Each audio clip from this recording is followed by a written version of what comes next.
آج یہی وجہ ہے کہ وہ قوم جو حکومت کے لیے پیدا کی گئی تھی، جو دنیا میں عدل و انصاف قائم کرنے کے لیے پیدا کی گئی تھی، آج غلامی پر اور آج مظالم جھیلنے پر مجبور ہے۔ آج وہ قوم ظلم کا شکار ہے۔ غلاموں سے بدتر ہماری جو پچھلی قومیں ایسی گزری ہیں، یا کچھ ایسے سماج جن کو نچلا اور چھوٹا طبقے کا سمجھا جاتا تھا، اس سے بھی گئی بھی تھی آج ہماری حالت۔ ہندوستان میں مسلمانوں کی اس وقت پوزیشن کا یہ حال ہے کہ نہ سیاسی پلیٹ فارم پر ہماری کوئی قیادت ہے، نہ تعلیمی اعتبار سے ہمارا کوئی اپنا معیار اور کوئی اپنی حیثیت ہے، نہ معاشیات اور بزنس کے اعتبار سے کوئی ہمارا اپنا معیار ہے۔ ہم بس زندگی گزار رہے ہیں، مقصد ہمیں نہیں پتا۔ گناہوں میں لتھڑی بھی ہماری زندگی ہے، جبکہ ہمارا مقام یہ تھا ڈاکٹر اقبال کی زبان میں کہ سبق پڑھ صداقت کا، عدالت کا، شجاعت کا۔ سبق پڑھ عدالت کا، صداقت کا، شجاعت کا، کام لیا جائے گا تو اس سے دنیا کی امامت کا۔ ہم دنیا کے امام بننے کے لیے آئے تھے، لیکن آج ہم مقتدی کی بھی حیثیت میں نہیں۔ آج جو ہم پر مظالم ہیں، جو ہماری حالت بد سے بدتر ہے، اس کے ذمہ دار ہم خود ہیں، دوسرے نہیں ہیں۔ کیونکہ یہ قرآن عظیم کا وعدہ ہے، رب تبارک و تعالیٰ کا فرمان ہے۔ اللہ تعالیٰ قرآن عظیم میں فرماتا ہے کہ اللہ بھی اس قوم کی حالت نہیں بدلتا۔ ان اللہ لا یغیر ما بقوم، اللہ اس قوم کا حال نہیں بدلتا حتی یغیر ما انفسہم، جو خود اپنی حالت کو بدلنا نہ چاہے۔ جو قوم اپنے آپ کو خود بدلنا نہیں چاہتی، اللہ تعالیٰ بھی اس قوم کی حالت نہیں بدلتا، بلکہ وہ قوم دن بدن جو اپنے حالات کو سدھارنے سے غافل اور بے پرواہ ہوتی ہیں، وہ دن بدن ظلم و ستم کا بھی شکار ہوتی ہے اور جہالت کے گہرائی میں دن بدن گرتے جاتی ہے۔ آج مجھے بتانے کی ضرورت نہیں ہے، کیونکہ اب تو پوزیشن یہ آ گئی ہے کہ ایک وقت یہ تھا کہ جو کچھ گزر رہا ہے ہمارے ساتھ وہ ایک علیحدہ بات ہے، لیکن کم سے کم ہندوستان کی زمین پر اتنی تو اجازت تھی کہ ہم اپنا حالات کا بیان کر سکتے تھے، اپنی آہ و فغاں کا اظہار کر سکتے تھے، اپنے درد و کرب کا اظہار اپنی قوم کے سامنے کر سکتے تھے۔ اب اس پر بھی پابندیاں لگائی جا رہی ہیں۔ اب اگر کوئی اپنی قوم کی اصلاح کے لیے کچھ کہتا بھی ہے تو اس پر بھی کیسز ہو جاتے ہیں۔ اور جو حالات چل رہے ہیں آپ جانتے ہیں، میں کھل کر نہیں بول رہا ہوں۔ اس کی وجہ یہ ہے کہ آج ہم گناہوں میں لتھڑے ہوئے ہیں، ہم نے اپنے نبی کے فرامین کو پس پشت ڈال دیا ہے، پیٹ پیچھے ڈال دیا۔ اس کی سب سے بڑی وجہ یہ ہے کہ ہم گناہ کو گناہ ہی نہیں سمجھتے۔ آج ہمارے نزدیک چھوٹے گناہ تو کوئی حیثیت ہی نہیں رکھتے، بلکہ بڑے بڑے گناہ ہم کر کے گزر جاتے ہیں اور ایک لمحہ میں احساس بھی نہیں ہوتا۔ حالانکہ قرآن عظیم میں اللہ تعالی ہم سے مطالبہ کر رہا ہے کہ تم مومن ہو، اپنی حالت تمہیں بدلنا چاہیے، اس لیے کہ تم اپنی حالت اس لیے بدلو کہ تم دوسروں کے حالات بدلنے کے لیے بھیجے گئے ہو۔ قرآن عظیم میں رب تبارک و تعالی ہماری شان و عظمت یہ بیان کرتا ہے کہ ارشاد ربانی ہوتا ہے کنتم خیر امت اخرجت تأمرون بالمعروف وتنہون عن المنکر، اخرجت للناس تأمرون بالمعروف وتنہون عن المنکر۔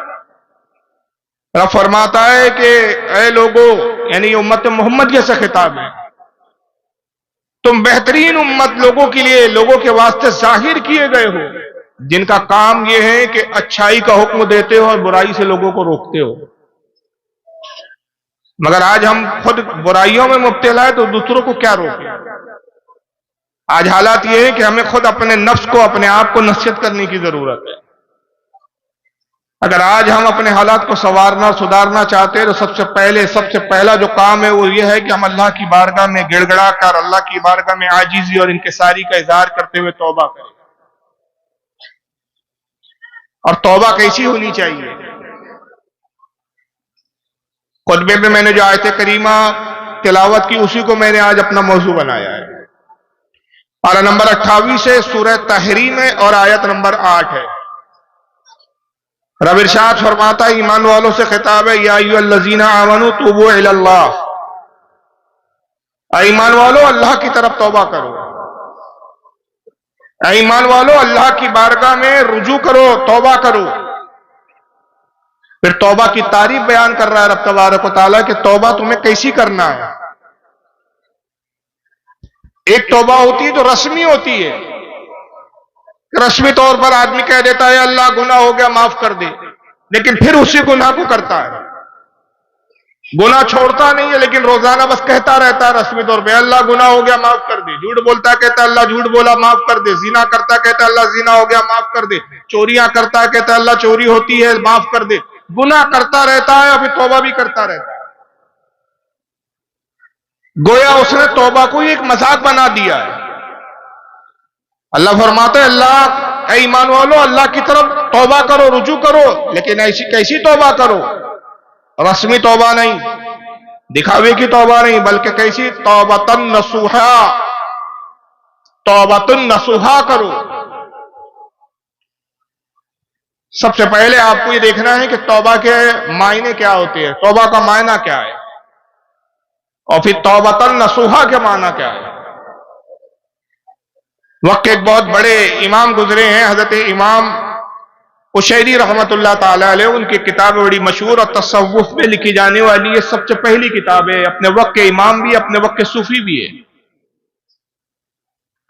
حضرت امام قشیری کی کتاب ہے جس کا نام ہی ہے انہی کے نام سے رسالہ قشیریہ۔ چنانچہ رسالہ قشیریہ کے اندر صفحہ نمبر 242 پر وہ نقل فرماتے ہیں کہ توبہ اصل میں عربی زبان کا لفظ ہے، توبہ عربی زبان کا لفظ ہے جس کے لغوی معنی ہوتے لوٹنا، پلٹنا، رجوع کرنا۔ لغوی یعنی یہ لغت کے اعتبار سے اس کے معنی ہے، اور اصطلاح شریعت میں، شریعت کی اصطلاح میں توبہ سے مراد وہ ہے کہ شریعت میں جو کچھ ایسے کام جو ممانعت کے ہیں، شریعت نے جن کاموں کو کرنے سے منع کیا، مذموم کام ہے، گناہ کے کام ہے، توہین آمیز کام ہے، بدترین کام ہے، ایسے کام جس کو دیکھ کر گھن آئے، جس کو سن کر لوگ نفرت اور متنفر ہو، ان کاموں کو چھوڑ دینا اور ان کاموں کو چھوڑ کر اچھے کاموں کی طرف راغب ہو جانا، اس کو توبہ کہتے ہیں۔ یہ تو ہو گئی توبہ کی تعریف۔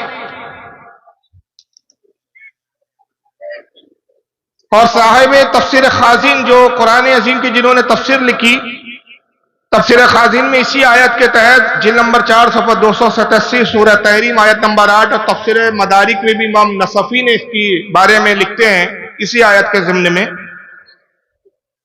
کہ اللہ فرماتا ہے توبۃ نصوحا کرو۔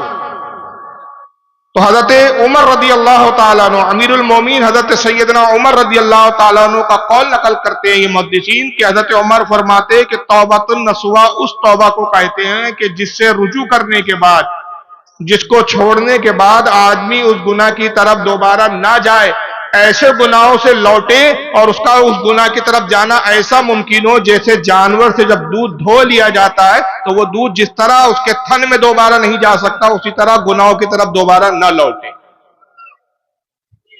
جیسے دودھ کا تھنوں میں دوبارہ واپس جانا ممکن نہیں، ویسا ہی انسان ایسی توبہ کر لے کہ اس گناہ کی طرف دوبارہ نہ جائے،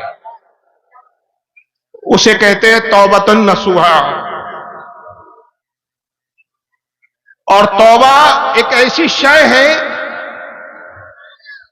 کہ جو اللہ کی بارگاہ میں ناپسندیدہ بنا دیتی ہے۔ جب بندہ گناہ کرتا ہے تو اللہ تعالیٰ اس کو ناپسند فرماتا ہے، اور اس کے بعد جب وہ توبہ کرتا ہے، سچے دل سے توبہ کرتا ہے، توبۃ نصوحا کرتا ہے، تو اللہ تعالیٰ کا پسندیدہ ہو جاتا ہے۔ اور پھر اس کی کیفیت اور حالت کیسی ہوتی ہے؟ حضرت عبداللہ ابن مسعود رضی اللہ تعالیٰ جس کو امام ابن ماجہ نے اپنی کتاب الزہد کے اندر نقل کیا، حدیث نمبر اس کی 4250 ہے، کہ آقا صلی اللہ تعالی علیہ وسلم ارشاد فرماتے ہیں کہ بندہ جب کسی گناہ کو کر جاتا ہے، بشری اعتبار سے گناہ ہو جاتا ہے، مگر پھر توبۃ النصوحہ کرتا ہے، اس عہد کے ساتھ توبہ کرتا ہے کہ اللہ یہ گناہ ہو گیا، اب یہ گناہ میں دوبارہ نہیں کروں گا، جب ایسی توبہ کر لیتا ہے تو آقا فرماتے ہیں اللہ اس کو معاف فرما دیتا ہے، اور وہ ایسا گناہ سے پاک ہو جاتا ہے جیسے اس نے گناہ کیا ہی نہیں تھا، اتنا صاف و ستھرا ہو جاتا ہے۔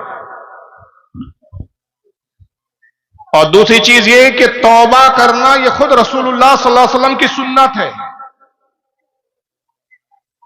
چنانچہ حدیث پاک میں صحیح بخاری کے اندر حدیث آتی ہے، کتاب الدعوات کے اندر حدیث نمبر 6307، کہ آقا صلی اللہ تعالی وسلم ارشاد فرماتے ہیں واللہ انی لا استغفر اللہ واتوب الیہ فی اليوم اکثر من 70 مرہ۔ آقا فرماتے ہیں لوگوں اللہ کی قسم، قسم کھا کے فرما رہے واللہ اللہ کی قسم میں اپنے رب کی بارگاہ میں روزانہ 70 مرتبہ استغفار کرتا ہوں، 70 مرتبہ توبہ کرتا ہوں۔ کتنی مرتبہ توبہ؟ یہ ایک تعداد بتائیے۔ اس حدیث کی تشریح اور اس کی شرح کرتے ہوئے حضرت امام بدر الدین عینی رحمۃ اللہ علیہ عمدۃ القاری شرح البخاری میں نقل فرماتے ہیں کہ اس کا یہ مطلب نہیں ہے کہ رسول اللہ سے روزانہ معاذ اللہ استغفر اللہ لا حول ولا قوت الا باللہ العلی العظیم کے گناہ ہوتے تھے پھر نبی توبہ کرتے تھے۔ انبیاء یاد رکھیے معصوم عن الخطا ہوتے ہیں، گناہ کرنا تو دور کی بات ہے، گناہ کا شائبہ بھی ان میں نہیں ہوتا، گناہ کرنے کا خیال بھی ان میں پیدا نہیں ہوتا۔ اعلان نبوت سے پہلے بھی وہ معصوم ہوتے، خطاؤں سے پاک ہوتے، اعلان نبوت کے بعد بھی پاکی ہوتے ہیں۔ حتیٰ کہ گناہ کبیرہ، بڑے گناہ تو چھوڑیے، گناہ صغیرہ اور مکروہات سے بھی انبیاء پرہیز کرتے ہیں۔ حضرت امام بدر الدین عینی رحمۃ اللہ علیہ فرماتے اس حدیث کی شرح کرتے ہوئے کہ اللہ کے نبی 70 مرتبہ اللہ کی بارگاہ میں اس لیے توبہ کرتے تھے تاکہ ہم امتیوں کے لیے سنت بن جائے اور یہ نمونہ بن جائے۔ اس میں توبہ کے ساتھ ہمارے گناہ بھی مٹا دیے جائیں، اور چونکہ نبی نے توبہ کی تو سنت کا ہم کو ثواب بھی دے دیا جائے۔ ہم گناہگاروں کی خاطر آقا نے توبہ کی اللہ کی بارگاہ میں، ورنہ یہ نہیں کہ نبی پاک صلی اللہ تعالی وسلم معاذ اللہ گناہوں میں لتھڑے ہوئے تھے یا گناہ کرتے تھے، یہ تصور کرنا بھی جائز نہیں ہے۔ امت کی تعلیم کے لیے آپ نے توبہ کی، اور ایک بار نہیں، آپ فرماتے روزانہ کا یہ میرا معمول ہے، روزانہ میں اللہ کی بارگاہ میں 70 مرتبہ اللہ کی بارگاہ میں توبہ کروں۔ تو نبی پاک صلی اللہ تعالی وسلم نے اس کو اپنا عمل بھی بنا لیا، اور توبہ کرنا اللہ کو کتنا پسند ہے۔ ایک حدیث قدسی میں آتا ہے، آقا فرماتے ہیں کہ رب تبارک و تعالی ارشاد فرماتا ہے، میرا پروردگار مجھ سے ارشاد فرماتا ہے کہ مجھے وہ بندہ بڑا پسند ہے کہ اگر نادانستہ طور پر اس سے گناہ ہو جائے، گناہ کر گیا، انسان ہے، بشر ہے، کمزوریاں ہیں، اس میں کمیاں ہیں، اور پھر میری بارگاہ میں وہ توبہ کر لیتا، اللہ فرماتا ہے میرا بڑا پسندیدہ وہ بندہ ہے۔ اور اگر اے لوگوں تم توبہ کرنا چھوڑ دو، میری بارگاہ میں تم رجوع کرنا چھوڑ دو، تو میں قادر ہوں کہ تمہیں فنا کر دوں، ختم کر دوں، ہلاک کر دوں، اور ایک ایسی قوم لے آؤں کہ جو گناہ کرنے کے بعد میری بارگاہ میں جھک جائے اور توبہ کرے۔ اس سے پتا چلا کہ توبہ اللہ کو بڑی پسند ہے۔ جب ابلیس مردود قرار دیا گیا، آپ سب جانتے ہیں کہ ابلیس مردود کیوں ہوا؟ فرشتوں کا سردار تھا، عزازیل نام تھا، فرشتوں کو آداب الہی سکھاتا تھا، فرشتوں کو عبادت کے رموز اور طریقے بتاتا تھا، مگر اللہ کی نافرمانی کی، حضرت آدم کو سجدے کا حکم دیا اللہ نے، اس نے سجدہ نہیں کیا، نافرمانی کی، اس کی بنیاد پر کافر قرار دیا گیا، مردود ہو گیا، ابلیس اور شیطان ہو گیا۔ اللہ نے فرمایا اخرج، نکل یہاں سے، اب تجھ پر قیامت تک لعنت ہے، تو میری بارگاہ کا دھتکارا ہوا ہے۔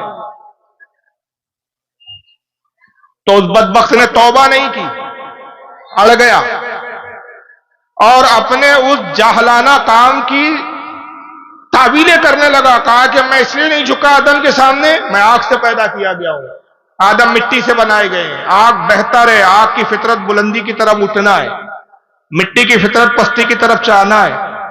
چونکہ میں آدم سے بہتر ہوں، تخلیق میں آدم سے پہلے ہوں، فرشتوں کا سردار ہوں، تخلیق بھی اچھی شے سے میری ہوئی ہے، لہذا میں اپنے سامنے کمزور اور ناقص کو کیسے سجدہ کروں. یہ بیجا تعویلیں کی اس نے یہ نہ دیکھا کہ یہ اللہ کا حکم ہے. توبہ نہیں کی، اپنے گناہ پر اڑ گیا، اللہ نے مردود ابلیس شیطان قرار دیا، خبیث قرار دیا، کہا میری بارگاہ سے نکل جا. جب جانے لگا تو اللہ کی بارگاہ میں نعوذ باللہ من ذالک جرأت کر کے کہتا ہے کہ اے پروردگار میں تجھ سے وعدہ کرتا ہوں کہ جب آدم کو تو زمین پر بھیجیں گا، کیونکہ تو نے پہلے ہی فرمایا کہ آدم کو زمین پر میں خلیفہ بناؤں گا، انی جاعل فی الارض خلیفہ، آدم کی اولادیں بھی ہوں گی زمین پر، تو میں اولاد آدم کو گمراہ کروں گا، بہکاؤں گا، ان کو تیرے راستے سے ہٹا دوں گا، اور میں ان کی طاق میں لگا رہوں گا. ہر اولاد آدم کو میں اس وقت تک جب تک بہکا نہ لوں چین سے نہیں بیٹھنے والا. میں وعدہ کرتا ہوں تجھ سے. اللہ نے فرمایا مردود میں بھی وعدہ کرتا ہوں، مجھے اپنی عزت و جلال کی قسم، اپنی شان و عظمت کی قسم، میں آدم کی اولاد کو اس وقت تک بخشتا رہوں گا جب تک وہ توبہ کرتے رہیں گے، حتیٰ کہ آخری سانس ان کے حلق میں ہوں گی. جب بھی وہ توبہ کریں گے میں ان کی توبہ کو قبول کر لوں گا. اگر تو گمراہ کرنے پر کمر بستہ ہے تو میں بھی مغفرت کرنے پر تیار ہوں، اور میں بندے کو ہر حال میں بخشنے والا ہوں، بشرطے کہ بندہ عاجزی اور انکساری کے ساتھ میری بارگاہ میں جھک جائے. بندہ جب عاجزی اور انکساری کے ساتھ اللہ کی بارگاہ میں جھک جاتا ہے، اس کا یہ جھکنا ہی اللہ کو پسند ہے. چنانچہ حکایات میں آتا ہے، اور اس کو بہت سارے علماء اور محدثین نے لکھا ہے، امام عبد الرحمن الصفوری الشافعی نے نزہۃ المجالس میں اس کو نقل کیا، اور بھی متعدد علماء نے نقل کیا ہے کہ قوم بنی اسرائیل میں بارش روک دی گئی. یاد رکھیے جب گناہ بڑھتے ہیں تو نعمتیں روک دی جاتی ہیں، قوم کو آزمائش میں مبتلا کر دیا جاتا ہے. آج ہماری آزمائش کا سبب ہمارے گناہ ہے. قوم بنی اسرائیل میں گناہ بڑھ گئے، بارش روک دی گئی، اب بارش نہیں ہو رہی ہے، لوگ کھانے پینے کے لیے محتاج ہو گئے،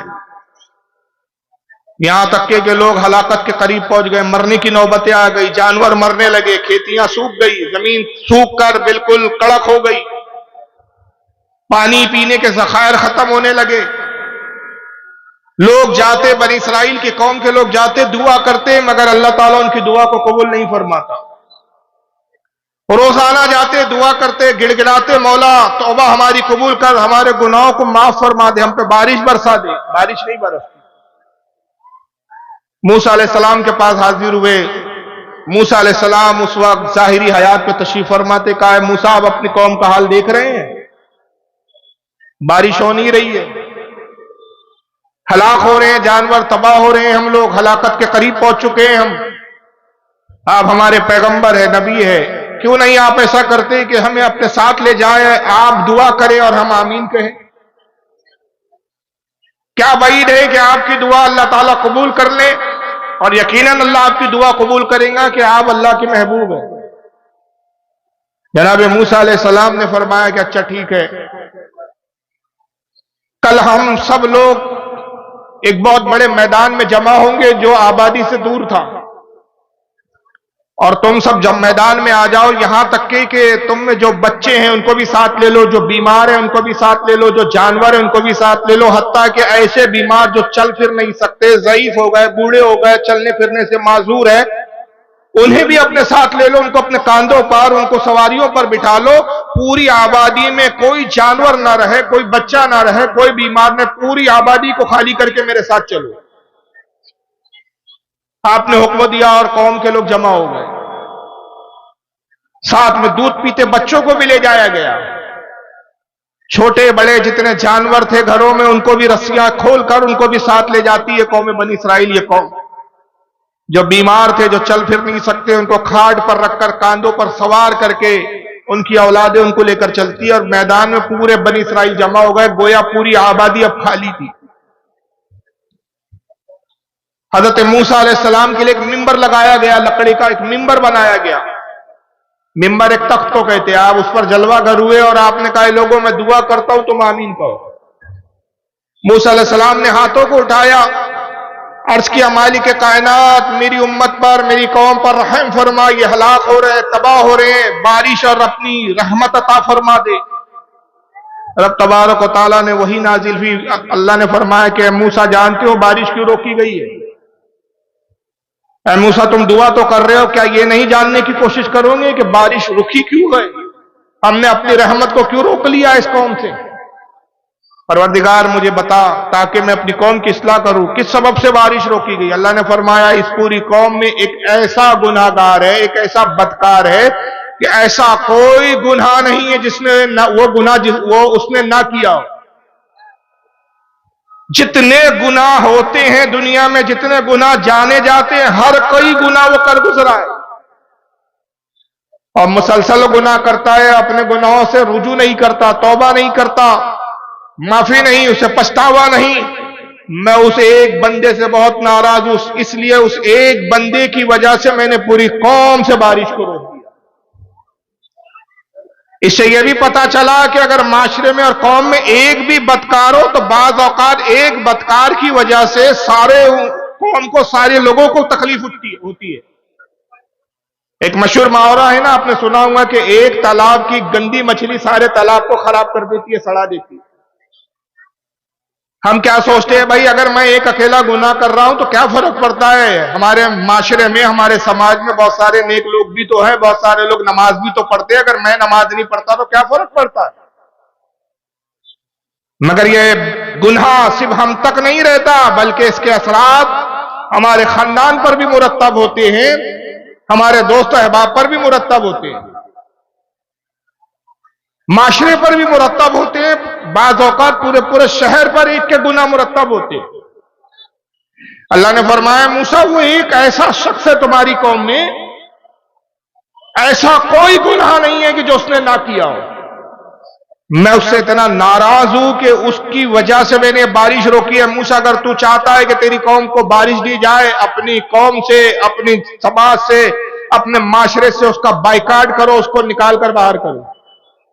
جب تک وہ تمہاری قوم میں سے اٹھ کر نکل کر باہر نہیں چلا جائے گا اس وقت تک میں بارش نہیں برساؤں گا۔ موسیٰ علیہ السلام کو بڑا جلال آیا، اتنا بدترین شخص، ایک ایسا شخص میری قوم میں کہ جس کے سبب سے پوری امت، پوری قوم پریشان ہے میری۔ بڑے جلال کے عالم میں آپ نے فرمایا کہ اے لوگو تم میں سے ایک شخص ایسا موجود ہے اس وقت اس پورے مجمع میں جس نے سارے گناہ کیے، ایسا کوئی گناہ نہیں جو اس نے نہ کیا ہو۔ اللہ فرماتا ہے کہ اسی کی وجہ سے یہ بارش کو روکا گیا ہے، یہ رحمت کو روکا گیا ہے۔ جب تک وہ ہماری معاشرے سے، ہماری قوم میں سے، ہماری امت میں سے نہ نکل جائے تب تک بارش نہیں ہوں گی۔ اس سے پہلے کہ اللہ اس کا نام بتائے اور میں اس کو ذلیل و رسوا کر کے نکالوں، وہ خود اس مجمع میں سے اٹھے اور ہمارے درمیان سے اٹھ کر چلا جائے۔ جب حضرت موسیٰ نے بڑے جلال کے ساتھ یہ اعلان کیا تو وہ جو گناہ گار شخص تھا، وہ جانتا تھا کہ میں کیا گناہ کرتا ہوں، اس کو اپنے گناہ سے آگاہی تھی، اپنے گناہوں سے خوب واقف تھا۔